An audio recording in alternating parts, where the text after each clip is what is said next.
Hello and welcome to the Game Theory Podcast. I'm your host, Sam Vicini. We are presented by The Athletic. Today on the show, good friend of the program, Matthew Pennie, is in the building.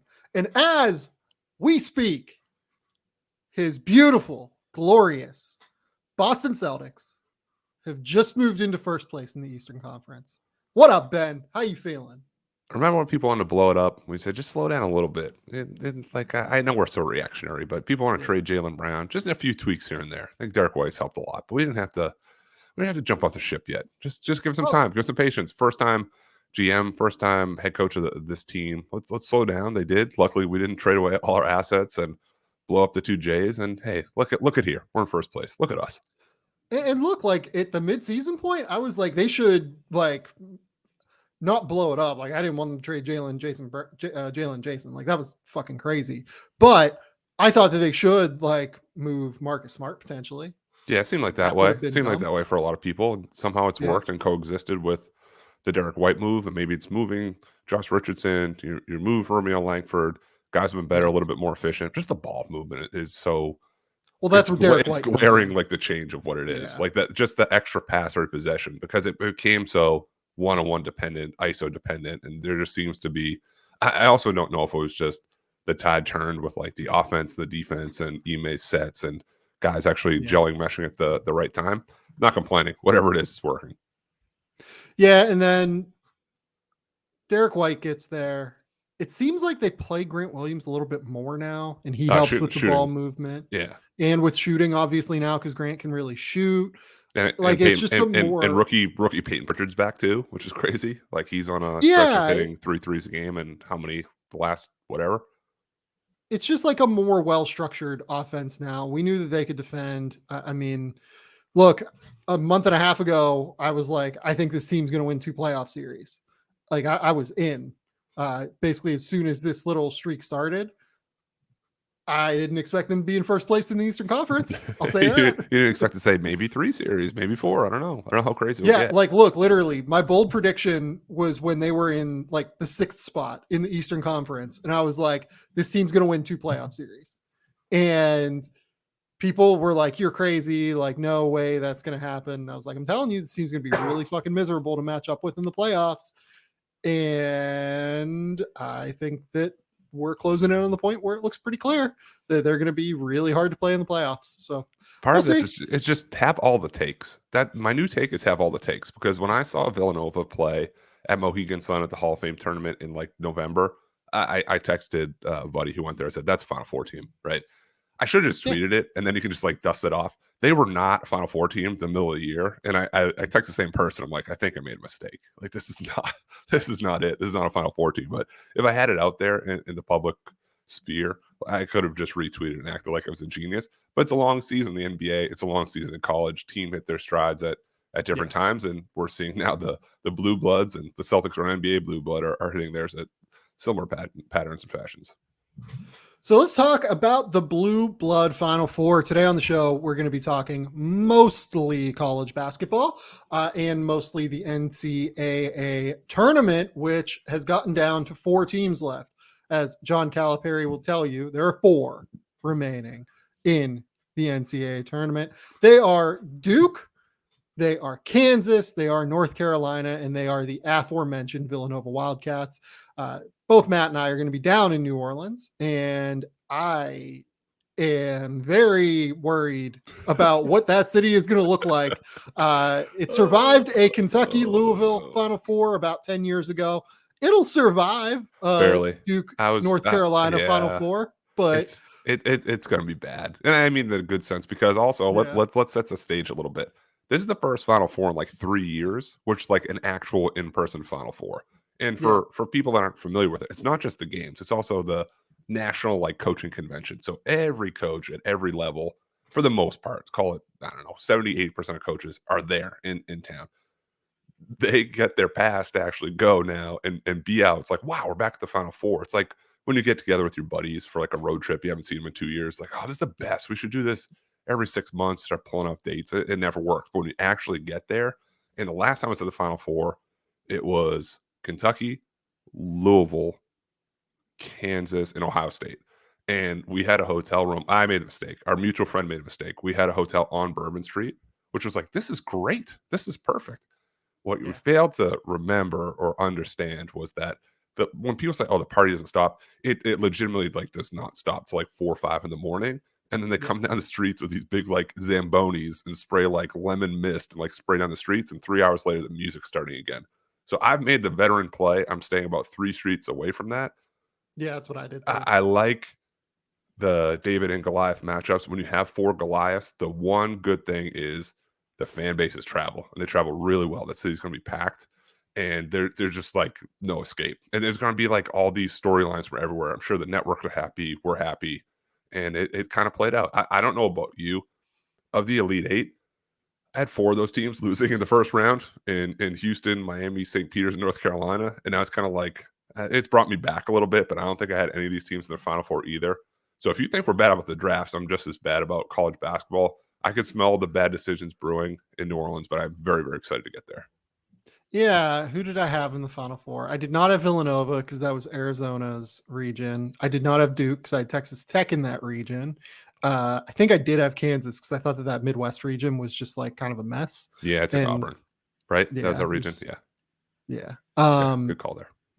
And then I don't think I had North Carolina for sure. I had North Carolina going out in the second round, I believe, to Baylor. So, like, it's just nuts. This is it's an unexpected Final Four of Blue Bloods, which is weird. Like, it's strange that we feel like we can craft this weird underdog narrative for North Carolina, Right. despite the fact that they're fucking North North Carolina. Carolina? Yeah.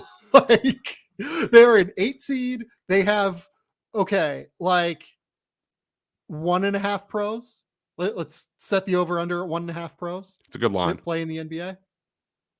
Yeah, I mean, if Brady Manic plays like he did this week, yeah, he's a lottery pick. I don't know if that continues. If Caleb Love shoots 6 for 13 from 3 as he did in 2 of the 4 games, yeah, he'll make it.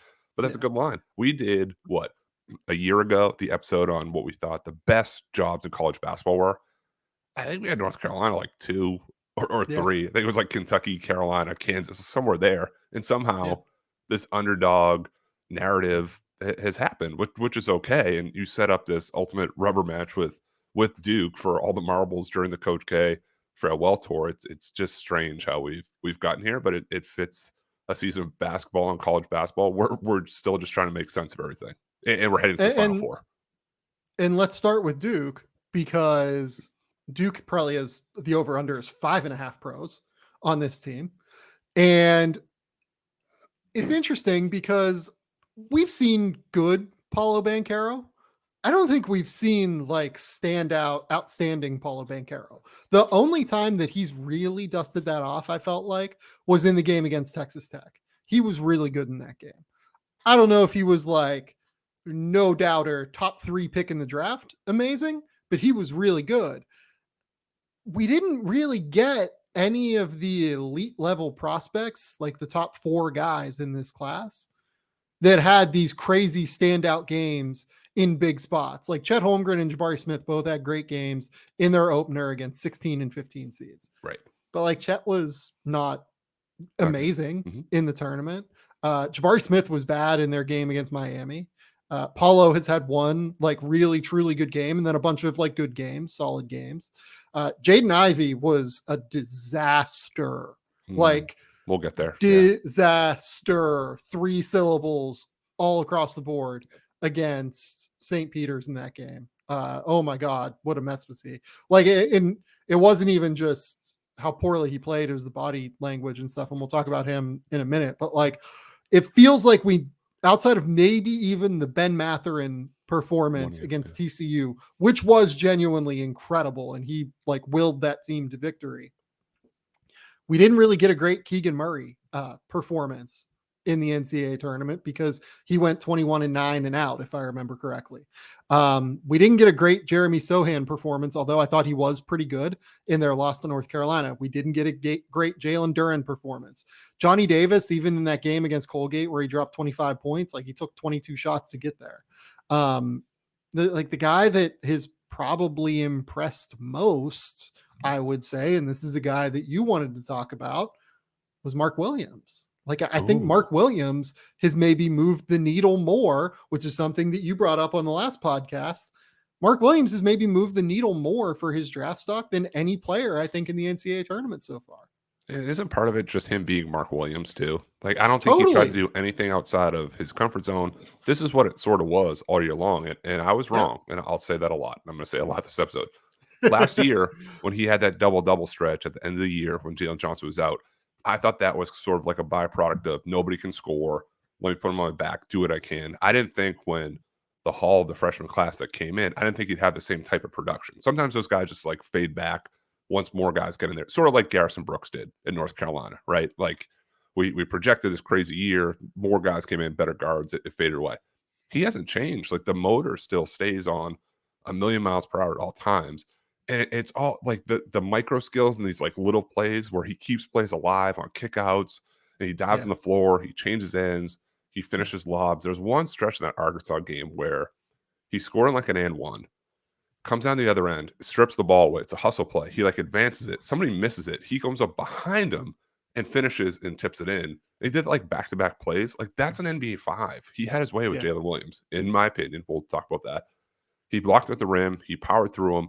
So I posed on Twitter. At the basket, I agree with you totally. He had his Yeah. way with him at the basket. And people are very upset with me when I said, let's just have the conversation. Let's not get too crazy right now. Is it a conversation now between us, between scouts, between NBA teams of Jalen Duren or Mark Williams? And my argument, and you only get so many characters on Twitter and people go nuts and say you're an idiot, and that's fine. I can embrace that. My point is taking Mark Williams at, say, 15 to 18 may have more benefit than Jalen Duren at 8. You have a better idea of role, of scalability, of how he's going to fit in an offense. Where you said, how many pros does Duke have right now? 4 or 5? He's fine being the 5th guy, and it's not like a drop off for him to be the first guy like he was last season, or pick up the pieces and be like the best defensive player on the team around Paolo Banchero, helping AJ Griffin, protect the rim when Roach gets burnt. I've been even more impressed than I was. We've kind of been on this train for the last 3 or 4 weeks, and now I feel like we've really taken off from the station. Yeah, no, look, it's interesting because I feel like I've been higher on Mark the whole year than what the consensus was. Like I had him as a top 20 guy. Like I look back at the last mock draft I did and I had him at 15. Yeah, I think it's was a month appropriate. ago. Like, so me moving him up to 11 or 12, like it's not that big of a move. You know what I mean? It's just Sure. like, hey, this is where this guy is. I mean, look, like I have Mark Williams at 12, I think. I have Jalen Duren at 9. I think it's an entirely appropriate conversation to have. I don't know that I would take Mark Williams over Jalen Duren. I don't think I would, if we're being completely honest. But I think it's an appropriate conversation because the level to which Mark Williams is a more solid defender at the basket in terms of his ability to rotate across, contest everything at the rim, use the principle of verticality without fouling. I think there's this idea out there that Jaylin Williams is this like potential, I don't even want to say switch defender because I don't think people see that necessarily. But I do think that they see him as like, oh, you can do some like different stuff in ball screens with him. Maybe long term, but I mean, his feet are pretty heavy right now. Yeah. Like, I think it's more of a footwork thing than a lack of lateral speed thing. Like, I think that his feet kind of get off kilter and he has to make these like kind of lunging moves at times to kind of get himself back in position. We saw that with the 4th foul in their tournament game against Gonzaga, where he picks up this foul on Drew Timme. He gets himself like in a bad spot and it's against Timme because his footwork is absolutely outstanding. And he ends up having to take like this big stride step and like bump him. And it was an obvious foul call and you had to call it, right? So from a tools perspective, though, we're not talking about a situation here where there's a drastic difference. Right. Like Mark Williams is like 7'1" with a 7'6", I don't know, wingspan. Hasn't been measured yet officially, I don't think. But, you know, I've heard anywhere from 7'5" to 7'7". So like, let's go in the middle there, I think, right? Jalen Duren is like 6'11" with a 7'5" wingspan, certainly terrific in terms of measurements. I think Mark Williams is just as explosive in terms of being maybe just as explosive in terms of quickness off the ground, but not as powerfully explosive in that he doesn't really go through guys necessarily in the same way Jalen Duren does. The thing that worries me a little bit with Mark is the thing where you mentioned that Jaylin Williams, you thought like got beasted in that game. I thought Jalen took advantage of him pretty drastically away from the basket. I think that Mark's positioning more than even his foot, more than like even his like lack of foot speed and everything.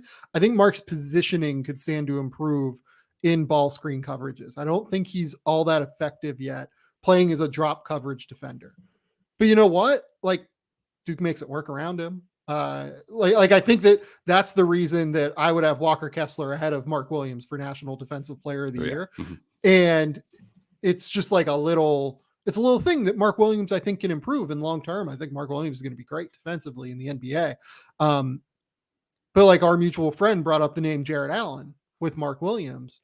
And I don't think that's wrong. Like I see a lot of that with him. He has great hands. He's really effective contesting around the basket, blocks shots at a really high level, great rebounder, great offensive rebounder as well.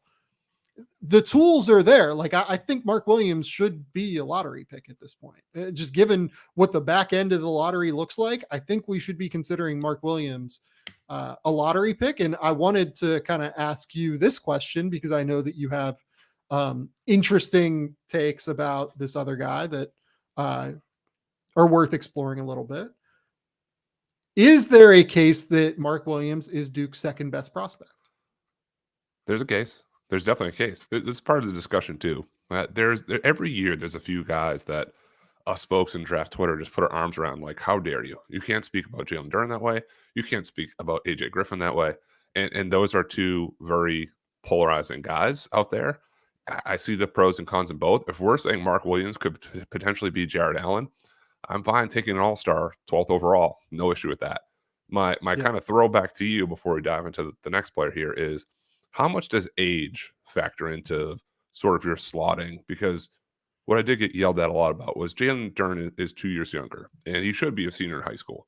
And that still, like, the progression may be different. Like in 2 years, what does he look like playing at Duke with 4 pros? Does that look any different to you? Do you factor that into saying, well, he's 3 spots ahead, despite Mark Williams being where he is now? Is that leap going to happen? Is it inevitable? Is that why we have Keegan Murray slotted behind Paul Banchero because he is 2 years older? Like, how does that work for you? It's a good question. I think for me, it does matter to an extent. I do think that Jalen Duren reached his like physical prime just quicker in his life than Mark Williams did. Whereas Mark Williams, I mean, you saw him in high school. I saw him in high school. I saw him multiple times at multiple camps. He was like painfully, dreadfully skinny when he was in high school. Like couldn't do anything. It felt like couldn't really like got moved around constantly. Yes, and as an add-on to that, I actually had the picture pulled up. I have it here for those who see. Go ahead, His front line at IMG Academy, and granted, there's a transfer in here, but just this is the practice every day they had. Jalen Johnson, professional. Lynn Kidd, is 7 feet tall at Virginia Tech. Brandon Huntley Hatfield, 6'10", 6'11" at Tennessee. Yeah. Zach Edey, 7'4" at Purdue. Musa Diabate, 6'10" at Michigan, and Mark Williams. So he was also kind of a situation of iron sharpens iron there, that like you saw the piece around him. You talked to coaches, the same thing with Zach Edey. He saw what the work was of Jeremiah Robinson Earl the year before and said, I want to be that guy. So when you put all those guys together, and credit to IMG Academy and their strength and conditioning program, but you're right, it took time for Mark to kind of catch up with some of the physicality too. Yeah, so I think that when you're looking at developmental trajectories, you have to consider not just age, but like the actual progression that they've been on, right? And in the case of Jalen, like Jalen was 6'11", 240 pounds, what, from the time he was 16? Sure. Something like that. Yeah. He just developed quicker. And Mark developed, along a more natural, I guess, progression. And it does matter to me that Jalen Duren is 2 years younger from a polished perspective, because a lot of what I just mentioned with Jalen was polish, like footwork and things like that I think he needs to clean up. Additionally, what matters to me with Jalen is that he is surrounded by a total and a complete and utter lack of point guard play, right, at Memphis. Absolutely. It took until like the last 6 games of the year until Alex Lomax like figured some things out, right, and made it work. So it matters to me. It's why I would have Jalen Duren right now without having like completely and totally dug back into the tape to like make sure of this. I do want to like really dig into Jalen Duren's tape at some point here. I would have Jalen Duren slightly ahead, but I think they're in like the same conversation area during the draft. And I don't think that's a crazy question to ask, because we're talking about 2 guys. Mark Williams is a little bit taller. He has just as much length. He has real explosiveness, real shot blocking capabilities. He's a better positional defender. I don't think that Jalen Duren's tools like drastically exceed Mark Williams's tools. Do you? No. And Mark Williams, it's also like, it's a nasty game, like ripping rebounds over the top, blocking shots, running, taking off. There's never times when like, ooh, he took a few plays off there. He might be out of position. Yeah. He might be pulled out and his footwork might be wrong on the perimeter, but he's going to sprint back down the other way. And I don't want to shortchange Jalen Duren either. He's a very good prospect. I don't want this to come off that way. This is more about Mark Williams being. Yes, this is pro Mark. Not about Jalen Duren not being a lottery pick. We also get so far ahead of ourselves. When Mark Williams hit that 1-foot fadeaway jumper like 2 rounds ago at the end of shot clock, I said, ooh, I wonder if that's a thing. And then it's burned in my brain. You see Jalen Duren against Chet kind of like clank off like a mid-range jumper. And it's one shot. We're not saying like, hey, it's happened 25 times. But if you can tap into that, it's even more appealing. I really like him. He's definitely leapt Walker Kessler for me. I texted a scout today. So what did I miss? I still really like Walker Kessler. I have as a first-round guy. I think Mark Williams is above him for me for sure. I was just tools. It's tools based. I guess so. Yeah, you have to have him ahead. What did the scout say? Similarly, just kind of like it. You have to let out more of the season play. Yeah, I know he's SEC Defensive Player of the Year. People are gonna be like, "Was this whole season, dummy? Like, what else do you have to see?" But the more you sort of dig back into the tape too, just more of the physicality, the physical nature that Mark Williams is too. And I just think you can plop him into any team. Not like, oh, it doesn't really work in Sacramento. You know what? That's better in Orlando than would be Houston. Like, nah, that's one of these guys in this draft. You throw him on team, put 4 guys around him, he's going to be fine. He's going to survive. Yeah, I totally agree. To get back to my original question, is there a case for him over AJ Griffin? There's a case. I'd say probably not draft wise, but there's definitely a case. So I would definitely take AJ Griffin ahead. Right. I think the shooting. It's a conversation, though, right? It's a conversation. We're not like hard stop. Yeah. I will say, I don't think AJ Griffin looks as athletic as he was before his injuries. And how much of that is still recovery? How much of that is that he is different athletically now? I don't really know. Like I brought up the name, not in terms of what he is actually as a prospect, but just in terms of the way that his athleticism now bears itself out within the half-court game.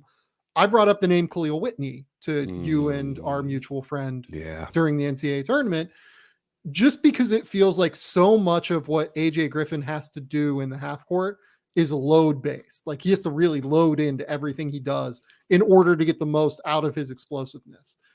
And it was the same with Khalil Whitney. The guys that tend to be successful in half-court NBA settings are the guys that are a little bit twitchier, a little bit more,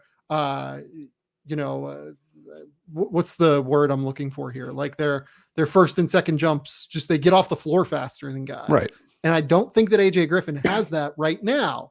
Is it possible that he's just hurt right now and is still getting back from the injury? Is it possible that it's different? NBA teams are really going to have to like dig into this pre-draft and figure out, because if he's this level athlete, I think he's more of like a late lottery pick. I don't think he's like in the mix to go 5 or 6. But if he is like, if he has a shot to get back to that level of athleticism, you take him 5 or 6, no question. And you just don't look back, because his shooting and his touch is unbelievable at this point still. Right. So that's my next point, is that he's still, despite all this stuff, he's still shooting 50% from the field, 46% from 3. And when he does shoot that way, it's such a difference maker. He had a nasty step back early in that Texas Tech game. And then being that threat, Texas Tech had to close out so hard. And it's like they ran that elevator play where they close out hard to him. Paolo and Mark Williams slipped, and they just kind of could do what they want. Like when he's that type of guy, there's true value into it. Him being a semi non-athlete is weird to me. Like he went baseline one play and got like blocked at the rim. He doesn't really get true separation off the dribble, and he's like slow. Then defensively, slow to rotate. He was bailed out once when he used his length to like block a guy that clearly had a step on him. So I don't know. I can't like shake it. He had another awkward like one-on-one on the break where you thought, oh, he's gonna jump and try to like throw it at the rim. It's like a Euro step into like he turned around and passed it backwards. It's like I don't. What are you doing? But he has really soft touch, and you keep him a threat offensively when he cuts and gets in a lane, and he's able to use his size to still extend. Like he was cut off last game and kind of spun around and just shot over the top of people. I love when he keeps it simple, just catch and shoot, one pump fake, one dribble. When he starts trying to get into his bag, like there's just not that separation or burst off there either. So I'm hoping it's injury, but I don't know. It's been a long time to say, hey, it's still the ankle or whatever it may be. Yeah, that's the thing. It has been a while now. And look, he did have the knee injury in the preseason. Like maybe that set him back and he hasn't been able to like do the strength-based rehab work to like bring that back, right? I don't know.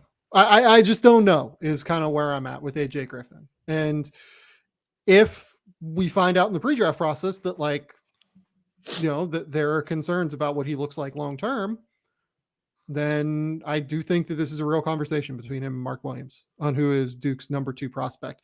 We just spent 25 minutes talking about Duke, though. Do you have any other strong opinions you want to get off your chest before we move on? Because I have one more, and I'll give you the floor. My one strong opinion is we do have to give Paulo Banchero his due. He looked like point forward Paulo at times out there against Texas Tech. When he threw that alley-oop little lob to Mark Williams, who's making plays off the dribble, a little bit less of the hesitation off ball reversals. He still had one early last game against Arkansas when it got to him. It was beautiful basketball. It was like 3 ball reversals. It got to him. He's like, I'm going to dribble. And then he dribbled and then like got back to me. He shot it again. Just shoot the first one. We've said it a million times. So when he's clicking and not overthinking, he looked really, really good out there. Yep. No, I agree. The thing that I want to bring up is that I've been hard on Coach K throughout the year. I don't think he's been awesome. I don't think he's put this team in position to succeed throughout the regular season at the level that it was possible that it could have. I've said throughout the season, I thought this was by far the most talented team in college basketball, who had the highest ceiling in college basketball, and they weren't reaching it. And I felt that they weren't reaching it in part because of some of the things that Coach K was doing defensively, some of the things Coach K was doing in terms of letting the guards just kind of have free reign to do what they want when they aren't good enough decision makers to really be allowed to do that. They stuck with Jeremy Roach throughout the year.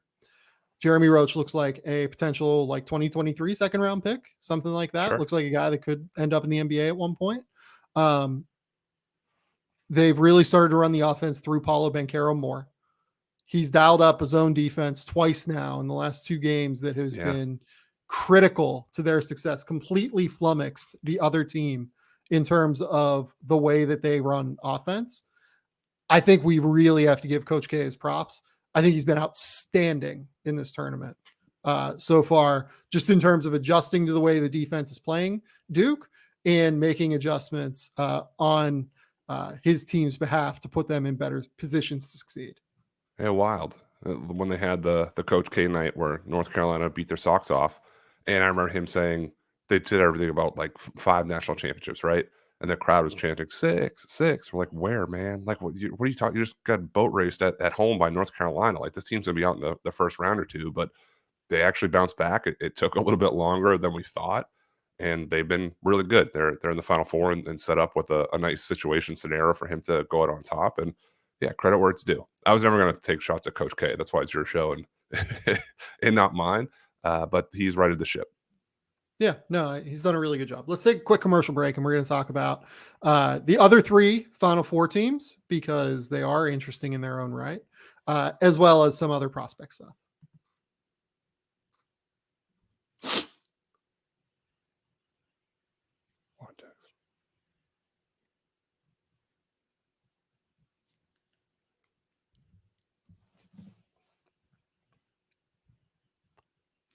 Okay, we are back here at the Game Theory Podcast, and we want to talk about some of the other teams that made the Final Four. Villanova is in the Final Four. You mentioned earlier that you thought this was a Final Four team when you saw the Mohegan Sun. Yeah. I thought they looked great. Like by the time January rolled around, I thought that they'd kind of righted the ship with their defense. Their guard play has been outstanding since that point. Unfortunately, Justin Moore is going to miss the Final Four and like probably most of next year. It feels like due to the fact that he just tore his Achilles. It's a real shame. It sucks that he's now going to have to go through what is one of the most difficult rehabs in all of sports.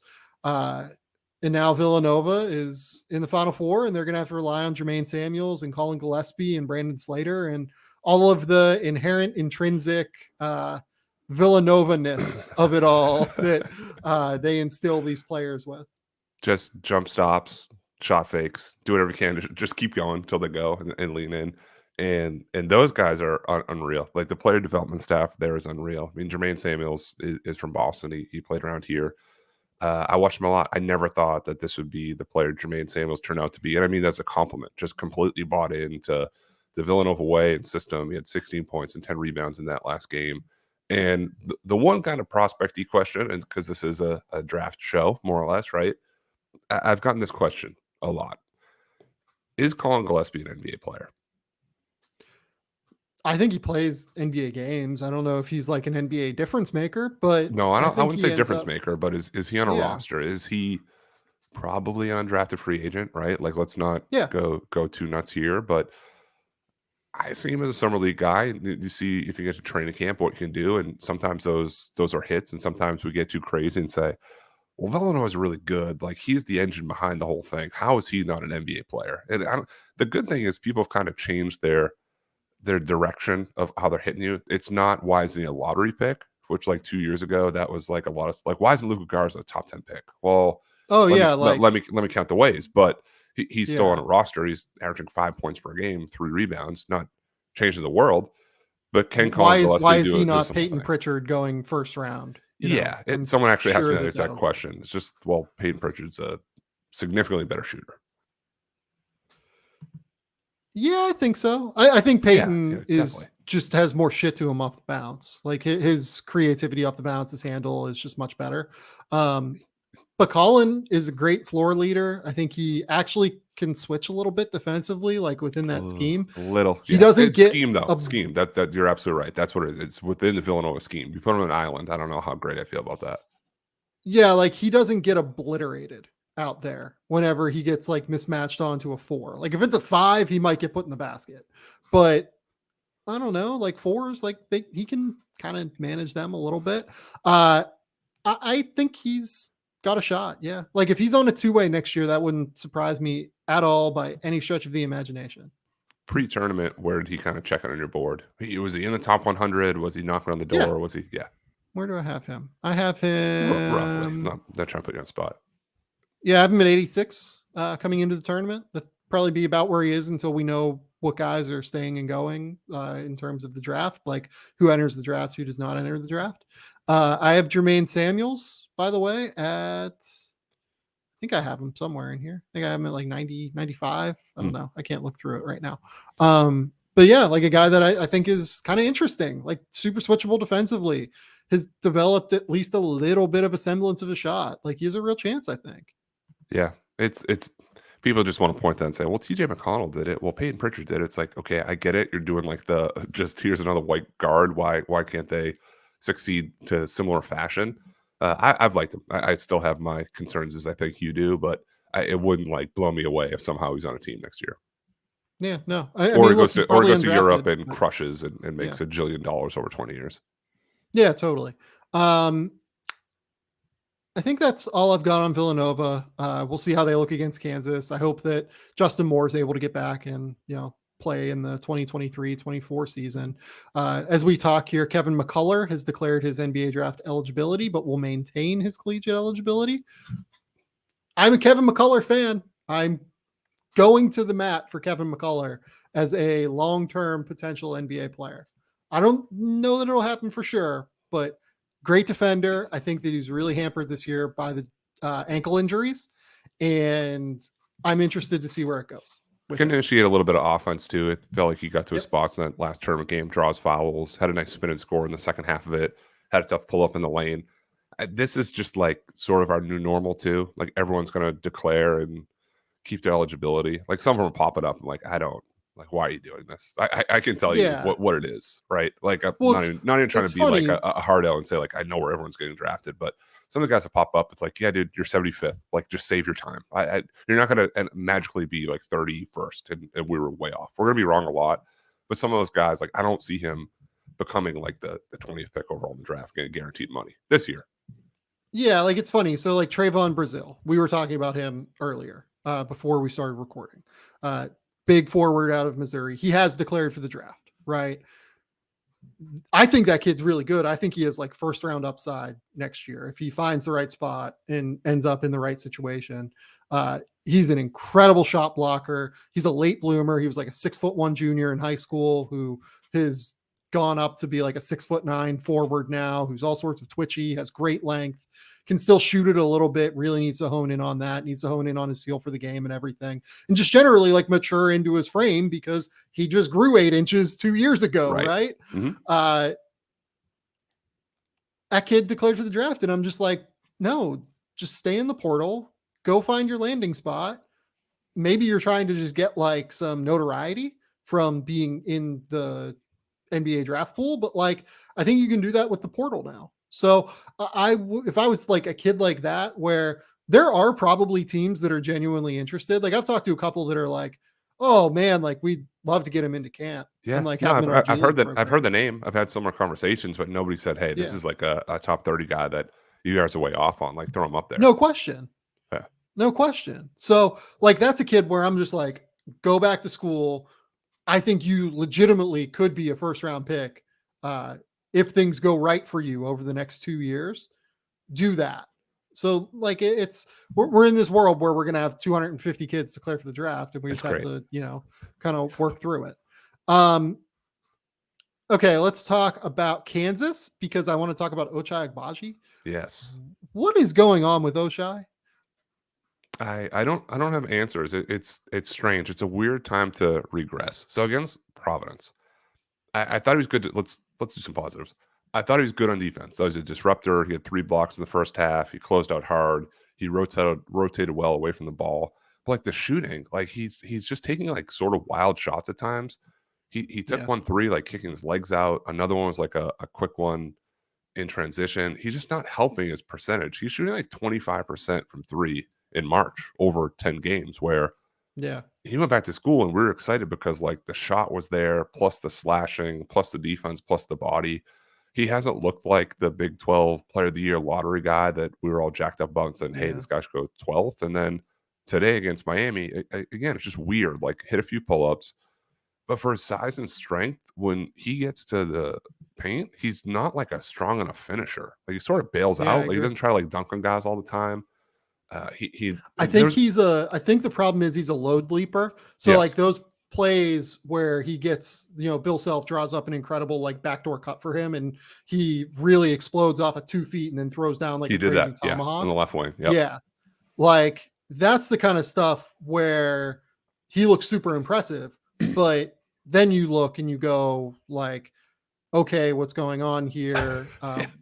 Why can't you finish at the basket? I feel like he needs to work on his craft and footwork off of 1 foot. And it's been well publicized that, he worked with Phil Beckner last year pre-draft. Mhm. I'm not going to confirm that he's going to go work for Phil Beckner for pre-draft this year. I don't know.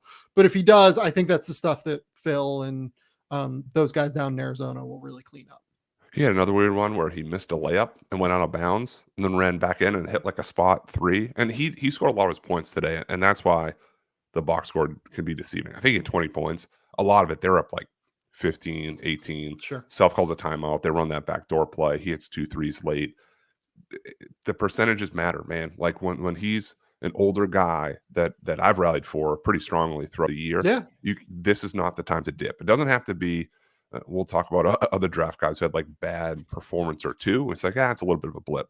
When there's 5 or 6 of them and you've gone 5 for 14 in 2 of your tournament games and the Big 12 tournament. He was good. He was bad. He was terrible on senior night. It's like you got to smooth out. You got to be a sure thing when you're that much older. Well, here's the thing, Matt. I still can't get him lower than 14. I know. I can't either. I can't either. And that's why I think I have him right there at 14 or 15. I bumped him down. I had him as high as 10. He never cracked the top 10. Yeah. I had him as high as 10 in like January. Bumped him down a few spots. I'm like, I don't know how much lower I can go than here. Yeah, like I don't think I can get. I think that genuinely the lowest I could get him is 16. Like he's like right in that mix with like Tari Eason and Ty Washington and Malachi Branham and Mark Williams. Right. But like, I don't know, man. I have Branham jumping him, but I have him at 14. I have Mark Williams 15, Tari Eason 16, Ty 17. Yeah. Yeah. Okay. The next guy here is Christian Braun. Yes. And he has played interestingly throughout the tournament. They've almost used him more as like a passer and playmaker at times, it feels like, where they've just kind of let Remy Martin kind of take over the offense more and more as he's gotten more and more comfortable. And as they've needed more and more shot creation, especially in that game against Creighton and against who they play in the Providence as well. In the Sweet 16. Like they just needed the shot making and they needed the shot creation. And Oshai and Christian Braun are better out in transition or better as like players off the catch in the half court. It's interesting that they're using like Christian Braun to like play make off the pass a little bit more, I think, in the tournament. They've played this sort of transition 2-man game with him and Oshai, which like one of them will take off, the other one advance it, the other one follow behind. He scores in transition. He had a big three that sent him into timeout. There's a turnover that led to a steal and to an Oshai dunk late in the game. I love Christian Braun's energy. I love the edge that he plays with. When we talk about Remy Martin, and he's kind of coming on here, I do have to get on my soapbox for a sec. It's been turned into this feel-good story, and I'm happy for him. I'm glad it clicked. He was Big 12 preseason player of the year, and next game, barring something crazy, he's going to score his 2,000th college point. So I don't know if that's just like embarrassment of riches, and he finally is like hit the way Kansas basketball wants to play, and good for him. But this is sort of like the player, not only us, I mean, this is the player that clearly Big 12 coaches expected to be there all season. And you're glad he's like this secret weapon, but is it really that secret is my question to you.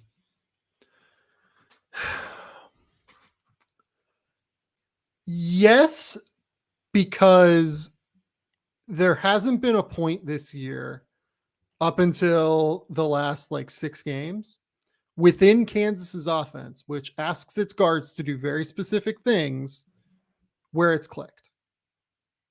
And part of that is the defensive side. Like he just isn't good enough defensively. By the way, do you remember when Remy Martin like got all defense team votes in the Pac-12? You're cut off from talking about any Pac-12 defense awards. After Onyeka didn't win the award, you're cut off. Yeah, no, we're there were some interesting ones. You're cut off from Pac-12 defense and the turn you've taken on block versus charge. You can't talk about those either. Let's stay on Remy. Let's talk. No, stay on task. Let's talk Remy right now.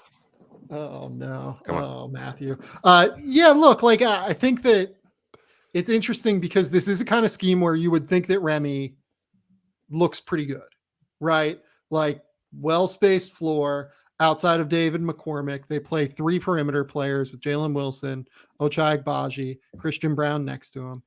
And he's just kind of got this open space to be able to create, like, especially in that mid, like 16-foot range, right? And that's where he's making a killing right now. And I'm glad he's like, it's hard for me to be anything but happy for these guys that like return to school and then go through adversity and then like struggle through it and then come out on the other side. Like we'll talk about Caleb Love here in a second, but like Caleb Love has been hit or miss throughout the course of the year. Caleb Love has had a great tournament and I'm super happy for him. It's hard for me to be anything other than that. Like Remy Martin is not a real NBA prospect, in my opinion. There might be some teams that think differently. I've not talked to them, but I'm not willing to rule it out.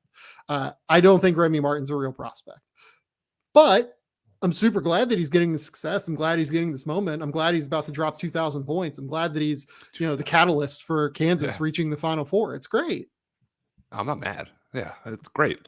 Write your own story, finish your own stuff. Arizona State didn't really work out there. toward the end, and now you're in Final Four. That's why guys go in the transfer portal and try to level up what school they end up at, because they want to be in situations like this where they're trying to cut down nets in New Orleans in a couple days. Yeah. No, I agree. Okay.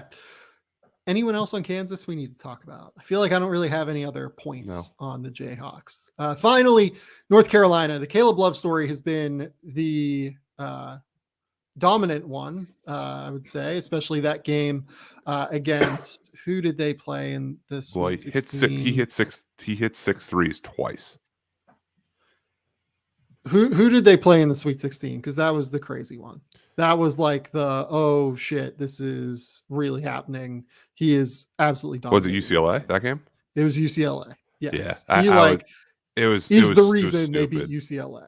And he was pointing to the bench saying, like, I got you. I told you I was doing this. And I was texting with I don't say fellow media person. I don't consider myself a media person, but I was texting with a media person. I said, man, I thought UCLA had it there. I thought with kind of, and Jaime Jaquez was not 100%, but sort of fullish, healthiest roster. I said, I thought UCLA was going to get over the hump. And the person said to me, North Carolina just hit the shots that UCLA did last tournament. It's just the karma has leveled back off. I mean, do you remember all the daggers during UCLA's run last year were so improbable? And now it's just North Carolina. It was Caleb Love knocking down 6 3-pointers.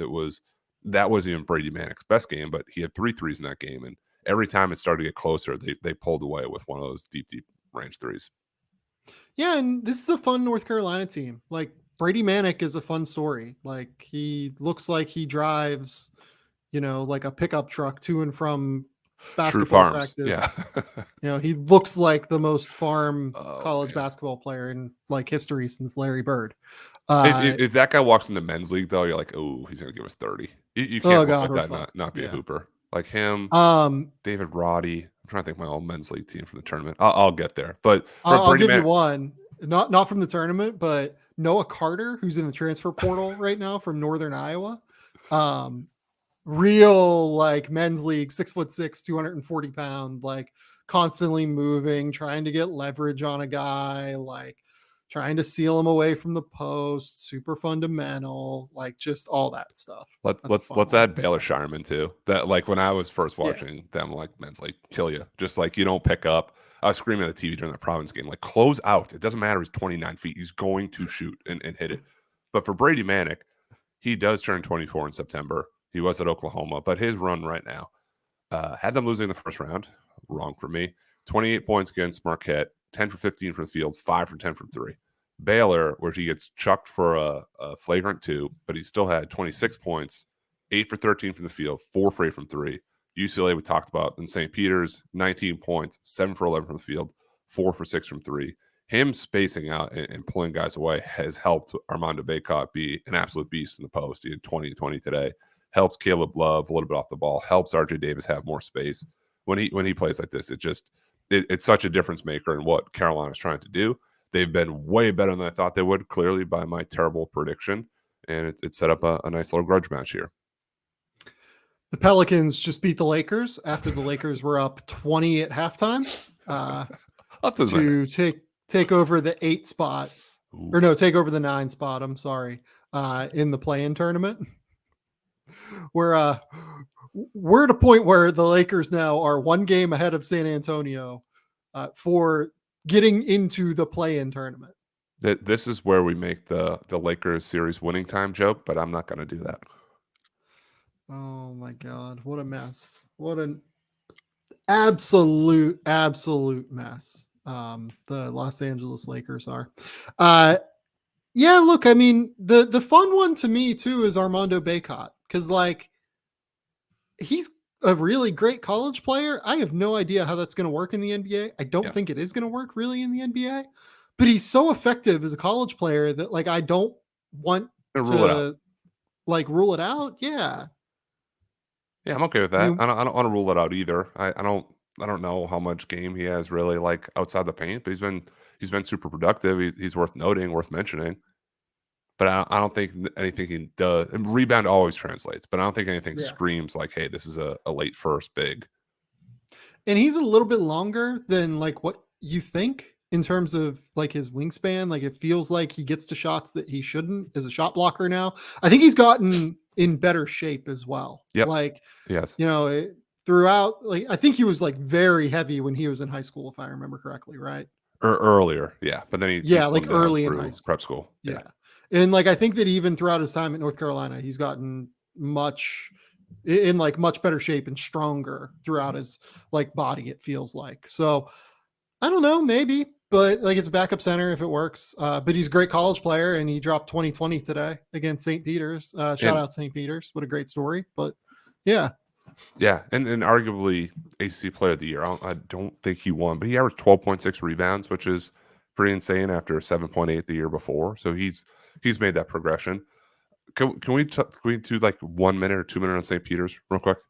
I will give you the floor on St. Peter's. I feel like I said all I have start left on where St. Peter's. this whole St. Peter's run, it felt like a feel-good movie that you don't even believe at some point. Like, do you remember in Little Giants when Little Giants beat the Cowboys and they were on the NXT of Puerto Rico? You're like, that team would never win. Like, that would never happen. We get it, dude. Like, feel-good movie. Becky the Icebox O'Shea, she did it. Great. But it's like not true. And I'm going to go 90s for one more for you, too. It was also sort of like, do you remember Rookie of the Year when Henry Rowan flips on the ball and he's like throwing gas like 105 miles per hour? And of course, the Cubs want to sign a 12-year-old with 104 miles per hour. Is Doug Eddard right? our Henry Rowan Gartner here? Thank you. You're getting there with me. We're on the same wavelength. Do you remember we're so far gone. Who's Brickman? No, Doug, I don't know. I don't know. Just bear is with Ryan Whalen the pitching coach? I love Ryan Whalen, so no pitching coach, yes, not the crappy wannabe boyfriend stepdad, but Doug Eddard, he does the Buffalo Wild Wings ad. He's all over the place. Henry Rowan Gardner does the Pepsi ad, and then it's the World Series, right? I think they're playing for the pennant, and they lose the fastball, and he's got to throw underhand. I felt today was like the underhand throw. It was like you blink twice, they're down 25. The magic just kind of ran out a little bit. And North Carolina was the first team that I think looked like a high major team against them. They used their physicality. They set huge screens. The guards came off. Baycott had the 2020 game. They were knocking down threes. But a credit to everything they ran and the sets that St. Peter's did, that little wheel action where they just wore you out and then hit Eddard and he went and did his thing. Incredible. Just that, the clock struck midnight. The dream is over. But when I saw the emotion on those kids, at the end of the game, it was one of those corny sort of internet, like, don't cry because it's over, smile because it happened. Like, you're going to be able to tell that story in bars for, like, the rest of your life. Like, oh, you went to St. Peter's? Yeah, man, we made the Elite Eight when it's crazy run. We beat Kentucky. We beat Purdue. Like, what are you talking about? Yeah, another round for the boys over here. It's just that's the special part of March, that this stuff never goes away. Yeah, I mean, look. I almost want to shift to Purdue now. Because they stifled them. They did. They clogged the lane. Yeah. That was incredibly impressive from Shaheen Holloway, that they figured out how to manage those bigs, like just completely crowded them constantly. I wish that maybe Purdue would have made a few more adjustments. Let's say that. I think there were probably some things to be done there, such as like not playing Zach Edey at all in that game. That was not a game for Zach Edey. Could have gone both ways though, right? Could have been like the cheat code where, like, when you play varsity basketball in high school and like the one Division I kid walks in the gym, was like 6'9", he's playing a team against 6'2" guys, like, okay, well, we're in trouble. Like, there was a chance he could have been the cheat code and had a 22-20 game, but early we saw like that was not going to happen. Yeah, completely. Like, I think that you have to give it a shot. I think that their mistake throughout the year, their cardinal sin was not playing Trevion Williams more, not starting Trevion Williams throughout the course of the year. But in the case of Edey, I mean, you knew within his first two stints that it wasn't working. It wasn't working the way that they wanted it to work, in the way that he needed to dominate. And by the time that his first stint in the second half ended, he needed to not play anymore. Like, he needed to not be in the game. Like, if you wanted a backup for Trevion Williams, you play Caleb first at the 5, not Zach Edey at the 5. It was a problem. It was a significant problem for them. Like, he got obliterated away from the basket.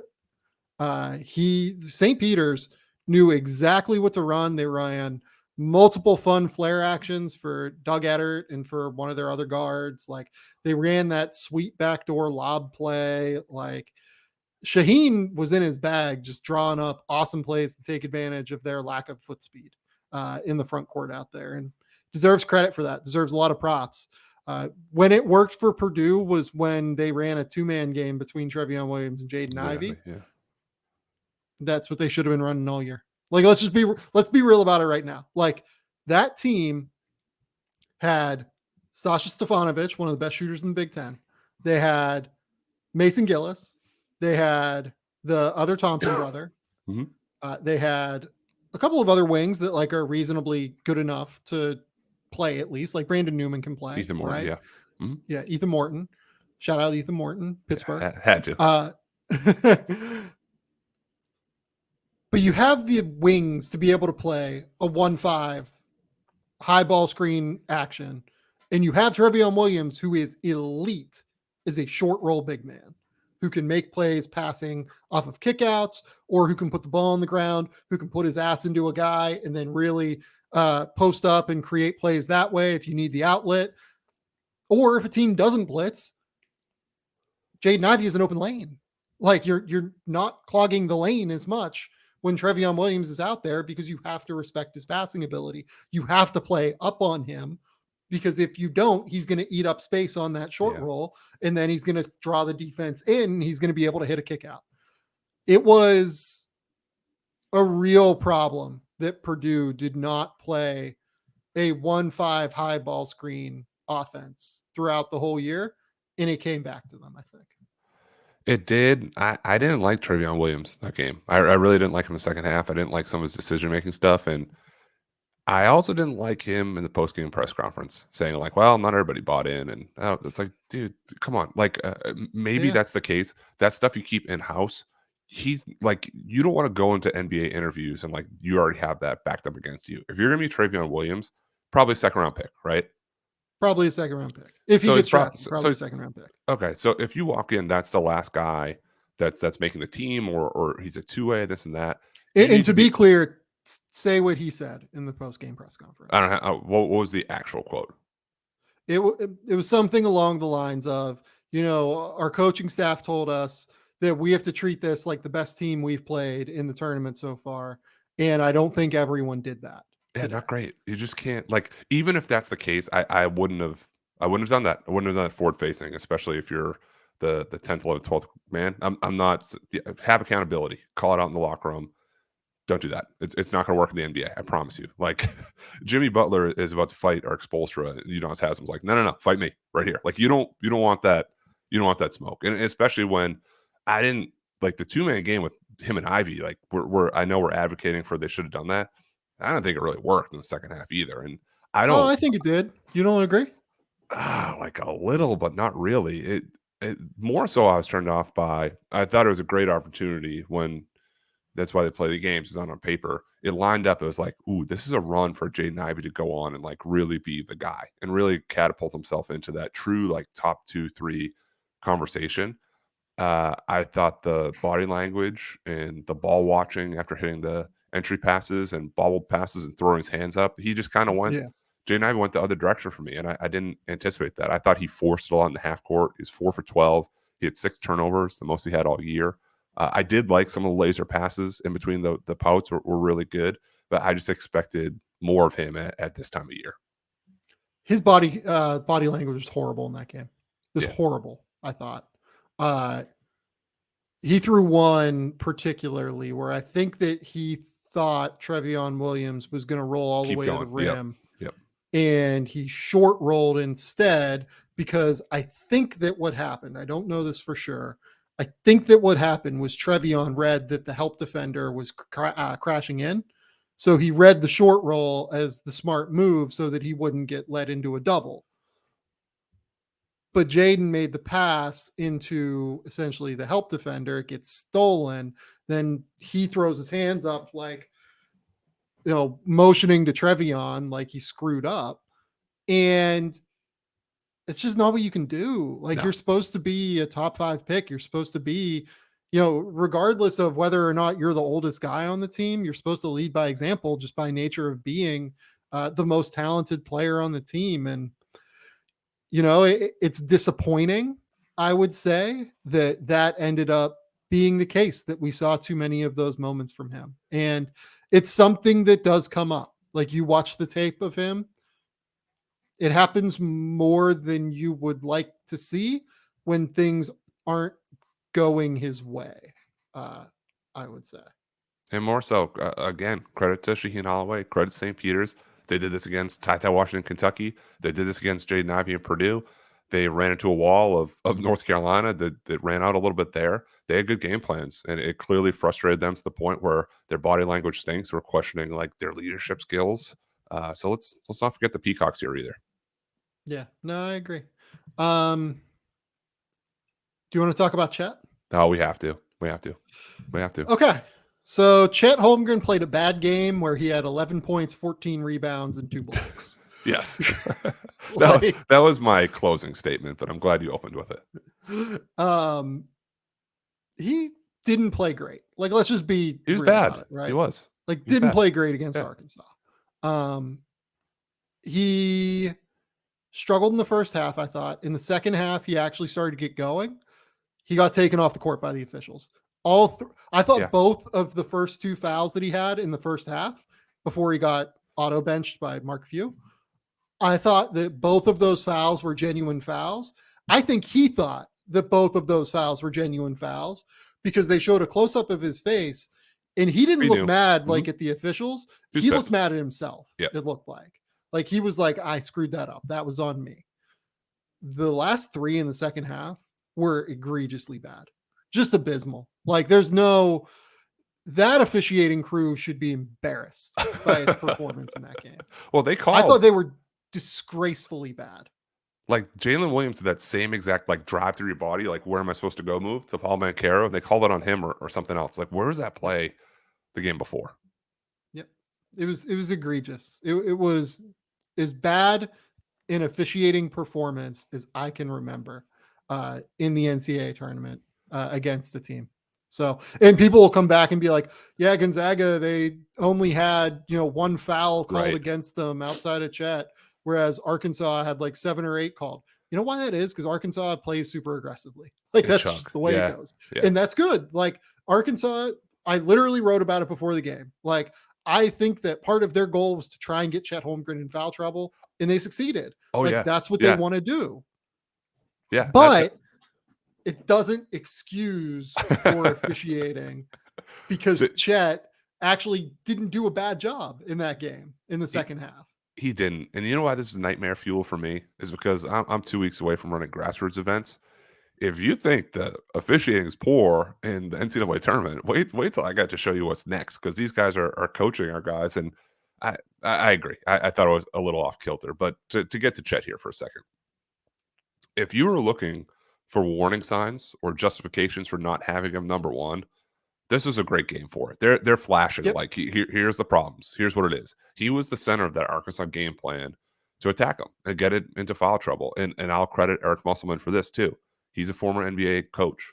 His post-game speech against New Mexico State, they talked about defending Teddy Allen like he did with Kobe Bryant. Not saying Teddy Allen's Kobe Bryant. Everyone relax. Yeah. But he said for scorers, what you have to do is you got to keep them guessing. So maybe for 5 minutes, you force a middle. The next 5, you send a second defender. The third 5, you force them left. So you're always kind of like, how am I reacting to this? It was similar to Chet, where it's like, we're going to go right at him. He's going to pick up a couple fouls, and it changes the game. He subbed out. Arkansas immediately goes to a run in the first half. The second half, I thought Chet was a lot more decisive after he scored a bucket, and he was a better interior passer. Offensively, he has to do more when he goes off the bounce, and just one dribble, spin back, lead in, or one dribble, spin back, 1 foot kick out. It's become very predictable. And then I want him more inside the 3-point line. There's times where he's just relegated to a trail man, which is okay if you're hitting threes. If you're not, it's just like another guy out there. Defensively, the go-go gadget arms affect the game even when he's not trying to, with some of like the hesitations he has and the lateness that he gets there. So, yeah, the offense to close this, it took a dip at the end of the year. It did. It's not debatable. Outside of that Georgia State game, I didn't think offensively he seemed like himself, and it wasn't a good game. Despite being so frail and unable to do anything, not enough of a factor. He had 11 points, 14 rebounds, 2 blocks. So think about that. That's a bad game. Well, I'll be the first to say it. I have first on my In board. what that was Bad like game. 22 minutes or something, like That's 23 him minutes. getting overpowered and playing 23 minutes. So Yeah. for the naysayers pointing out the negatives, which is very, very fair, I didn't hear many people talking about still piecing some numbers together in a bad game. And I took some of that as a positive of, if this is bad, how can we make bad just okay? And maybe that's 15, 12, and 3 blocks, and you're not getting into foul trouble. What I think that the tournament proved above all for Chet Holmgren is how important the shot is for him. He really has to shoot it at a very high level. He has to be a 40% three-point shooter, I think, to get the most effectiveness out of his ability off the bounce, because he's just not going to have that juice off the bounce. He needs guys to really close out on him hard, and he needs to be a confident three-point shooter. Confidence is not something Chet Holmgren lacks. I weirdly think he got a little bit gun shy on the jumper at the end. Oh, not weirdly. You're absolutely right. Yeah. I just don't think that he felt as good about the jumper late in the year. I think it'll come. There's no reason to think Chet Holmgren is not going to shoot at some point. As long as the jumper translates, and as long as the medical comes back clear on him in terms of the way that his body mechanics work, I think, look, there's no way I'm going to have him lower than 2 on my board. I would venture there's a good shot I have him at number 1. Yeah. Still 1, okay. But I get it. We're clouded. A little clouded with doubt. Okay. Anything else you want to talk about tournament-wise? Do we do the Jaylin Williams thing for 5 minutes? 2 minutes? Let's do the Jalen Williams thing. So I love Jaylin Williams. We had some banter back and forth last night, and I basically said I don't like this. I get it. I get the charge thing, and it's just become such a celebrated thing where we're talking about how he wears butt pads and falls over and he's all padding. Like, that doesn't work in the NBA. It doesn't. No. Someone might yell at me and say it does. Try to take a charge in the lane in the NBA, like right above the restricted area. You're going to be in a poster like every single time. You're not taking 60 charges in 30 games in the NBA. It's not. I like his angles. I like some of the passing. I like how he adjusts around the rim. Great Pennie Jinx. I texted, he's not really an athlete. And then he had like a tomahawk dunk, like, and one to Rapallo. Like, that one's for you. Yeah. But it's sort of like the Ochai thing. More of a low jumper than he is just an explosive, like, in the lane pump fake. Thought he navigated traffic well.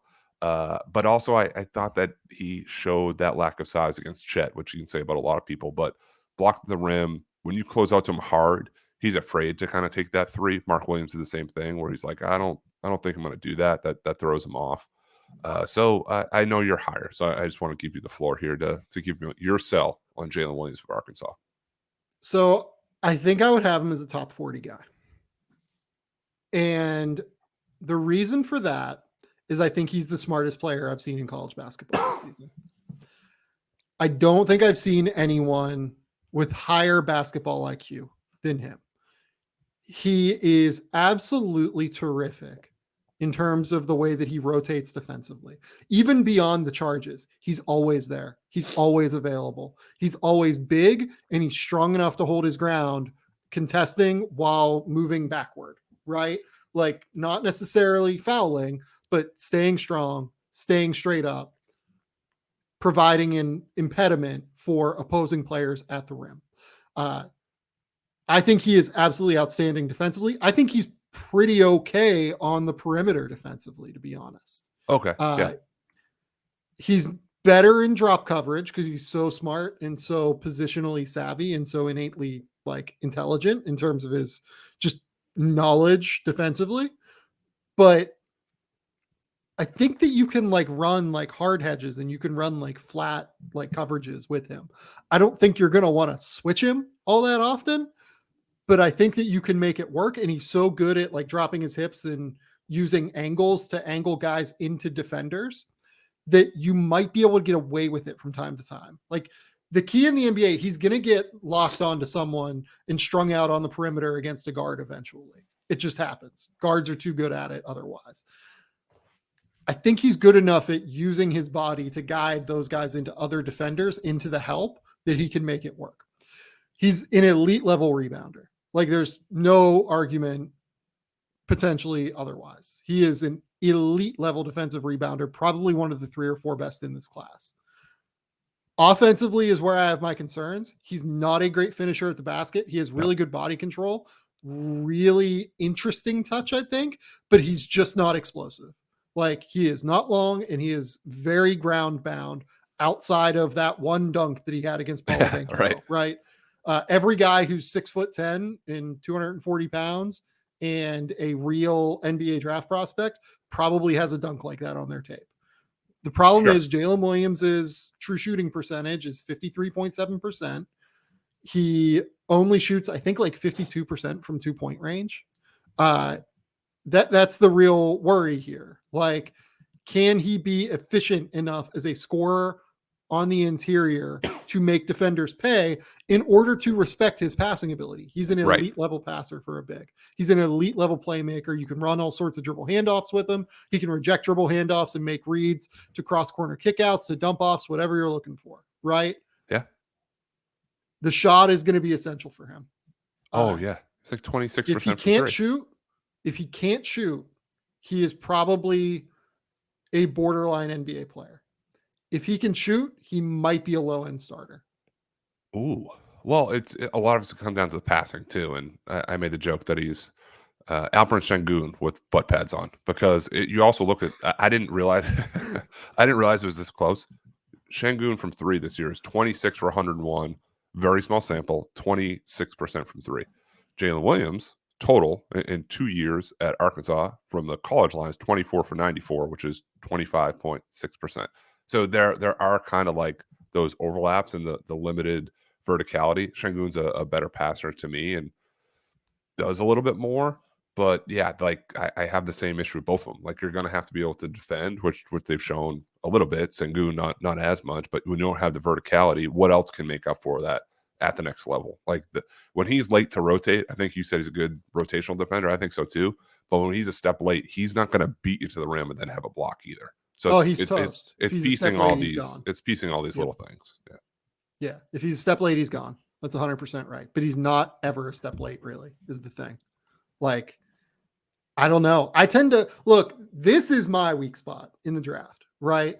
I tend to buy into these guys that have like super high feel for the game. Yeah, and feel matters, like just know how to play basketball. Yeah, I think he just really knows how to play basketball at a high level.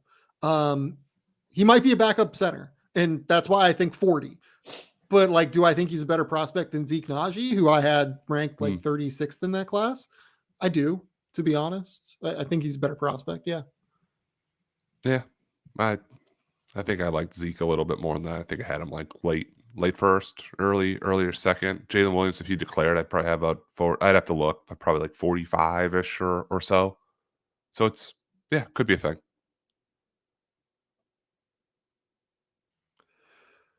Well, Matthew, I would love to talk to you more about basketball in the NCAA tournament, but we talked for like an hour and 5 minutes or whatever, an hour and 10 minutes, and my internet decided to die. So now we're recording this closing on a hotspot that I've created in my internet. The Australian internet big media complex has failed me yet again for the umpteenth time. Shout out to the lovely people at Telstra. You're being censored. You're too pro Duke now. It's the anti-Dukies who are just blasting their laser beams over to Australia to shut down your internet. Your face froze, like absolutely froze, and I felt very alone, just staring at the screen, hoping that this wasn't a live broadcast, just me looking at myself. Like sometimes on the radio, there's like dead air, and that's like a cardinal sin because I didn't have a song like ready to go. It was a lot of dead air, but I'm glad I can see you. We talked enough about college basketball, I think, and we're gonna have conversations in person, which is gonna be really strange for us in 4 days. And I was telling my wife that I've been with my wife for 14, 15 years. I never did like the online dating. I was never like a World of Warcraft, like put on the headphones guy, like meet your partner they play with. So this is like a new frontier that we actually get to meet each other in person. There we go. This is beautiful. It's funny. I imagine that what happened is that Tate Frazier heard us say nice things about Coach K and then hit like the execute order 66 to the Australian government and just finished it. And it was like, no, this can't happen. We had way back in the day where I grew up, there's a restaurant called Christo's, and they had this famous Greek salad. And their campaign, their TV, their ads was they never wanted to give away the recipe. So somebody be about to give away the recipe, and the guy would go to the light and say, "Oh no, you don't." He hit the power, and that was it. So I felt like this is a little bit of like a Christo's salad recipe for me too. I was prepared. The power got hit. It's gonna hit again. We're dashing it. Game Theory Studios here. Right, oh my god! In my beautiful, lovely house, we're losing internet connection again. You're losing go. Like real time. We gotta close the door. Hold the door. Close it. Thank you all for listening. Please remember, rate, review, subscribe, do everything you can to support the show. I think I'm back again finly. I don't know. We will be back next we're out week. of here. Yeah. Pennie and I will be recording from New Orleans at some point. Until next time, we will talk soon. Bye.